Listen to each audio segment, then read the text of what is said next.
Hi, this is Dilip Kumar. Welcome back to my second brand new video. So in this video I will tell you about 8 things which every man should be add these 8 things in your daily life which to build your confidence, looks and character. So let's start the video.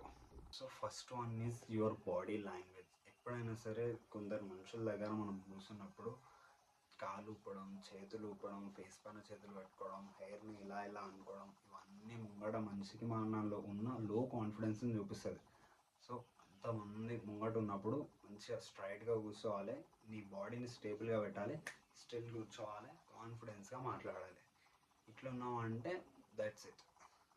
So the second one is ఎప్పుడైనా సరే నువ్వు రూమ్లోకి entry అవుతున్నప్పుడు లేదా నీ relatives ఇంటికి వెళ్ళినప్పుడు you have to be first నేను ఆ రూమ్ని చూడాలి, నెక్స్ట్ రూమ్లో ఉన్న మనుషుల్ని చూడాలి అండ్ ఒక్క సెకండ్ పాజ్ చేయాలి. ఒక్క సెకండ్ పాజ్ నీ ముంగడున్న మనుషుల్లో నీలో ఉన్న కాన్ఫిడెన్స్ని చూపిస్తుంది.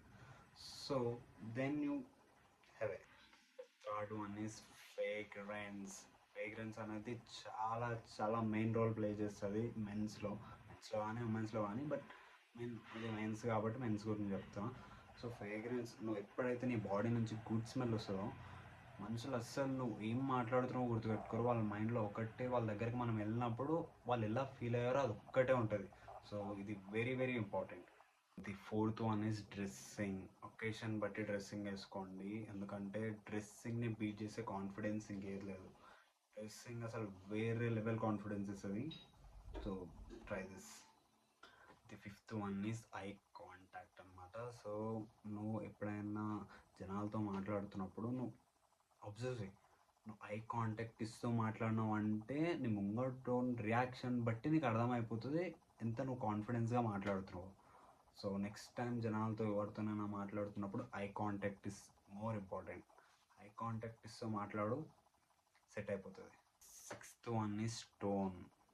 టోన్ అనేది అంటే నువ్వు ఫాస్ట్గా మాట్లాడినా, తడబడిగా మాట్లాడినావు అనుకో మళ్ళీ అది నీ లో కాన్ఫిడెన్స్గా అనిపిస్తుంది. స్లోగా మాట్లాడాలి, ఈజీగా మాట్లాడాలి, అది నీ కాన్ఫిడెన్స్గా అనిపిస్తుంది, ఇలా ఉన్న కాన్ఫిడెన్స్ని కనిపిస్తుంది స్లోగా మాట్లాడితే. సో ఈసారి నుంచి ఇలా ట్రై చేయి. This last one is your smile. So smile అనమాట, ఎందుకంటే ప్రతి విషయంలో కోపంగా మాట్లాడడం అది కంపల్సరీ కాదు. ఎందుకంటే నువ్వు నవ్వుతూ మాట్లాడినావు అనుకో ముంగట జనాలకి యూ హావ్ టు బి కంఫర్టబుల్గా ఫీల్ అవుతావు. వాళ్ళు కూడా కంఫర్టబుల్గా ఫీల్ అవుతారు, మనం కూడా కంఫర్టబుల్గా ఫీల్ అవుతాం. అప్పుడు మాట్లాడాలనుకునేది స్పష్టంగా మాట్లాడతాం అన్నట్టు. సో ఈసారి నుంచి ఎవరితో మాట్లాడుతున్నప్పుడు కొంచెం స్మైల్ ఇస్తూ మాట్లాడాలి.